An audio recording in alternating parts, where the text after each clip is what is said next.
பாண்டிச்சேரி சீரீஸில் பார்ட் 1 இது. பெங்களூர்லேருந்து கிளம்பிட்டோம். பைக் ட்ரிப் தான். அதுக்கப்புறம் வந்துட்டு ஃபஸ்ட்டே திருவண்ணாமலைக்கு தான் க்ராஸ் பண்ணி போகிற மாதிரி இருந்துச்சு. அங்கே கோபுரத்தை மட்டும் கும்பிட்டு அங்கே எதிர்ப்பாலேயே வந்துட்டு ஒரு ஹோட்டல் சுகந்தின்னு இருந்துச்சு. அங்கே இட்லி பூரி எல்லாம் சாப்பிட்டு வெளியில் வந்து பார்த்தா 2 கோபுரம் இருந்துச்சு. செம்ம ஹாப்பியாக இருந்துச்சு. அப்புறம் ரூம் செக்இன் பண்ணோம். அதுக்கப்புறம் வந்துட்டு நாங்கள் மேன்க்ரோவ் போட்டிங்க்கு வரலான்ட்டுன்னு ஒரு 2:10 போல் வந்துட்டு ஃபஸ்ட்டு வந்து செக் போஸ்ட்டு கூட்டிகிட்டு போனாங்க. நம்மலாம் இறங்கி போக தேவையில்ல. அவங்க மட்டும் போய் ஃபஸ்ட்டு இந்த மாதிரி காமிப்பாங்க, இத்தனை பேர் போகிறோம் அப்படின்ட்டுன்னு. அங்கே ஹார்பர்லாம் காமிச்சாங்க, ஃபிஷ் பிடிக்கிறது அதெல்லாம்.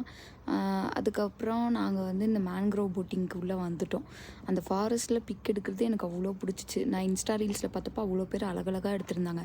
நானும் வீடியோ ஃபோட்டோ எடுத்துகிட்டு அடுத்து ஒரு ஸ்பாட்டுக்கு கூட்டிகிட்டு போனாங்க. இந்த பொன்னியின் செல்வன் ஷூட்டிங் ஸ்பாட்டாக அங்கேயே கடலாக இருந்துச்சு. அப்படியே சாப்பிட்டு நெக்ஸ்ட்டு லஞ்சு சாப்பிட வந்துட்டோம். பிரியாணி தாங்க ஆஸ் யூஷுவல் சாப்பிட்டு நெக்ஸ்ட் பார்ட்டில் நாங்கள் என்னென்ன பண்ணோன்னு பார்க்கணுன்னா சப்ஸ்கிரைப் பண்ணிக்கோங்க.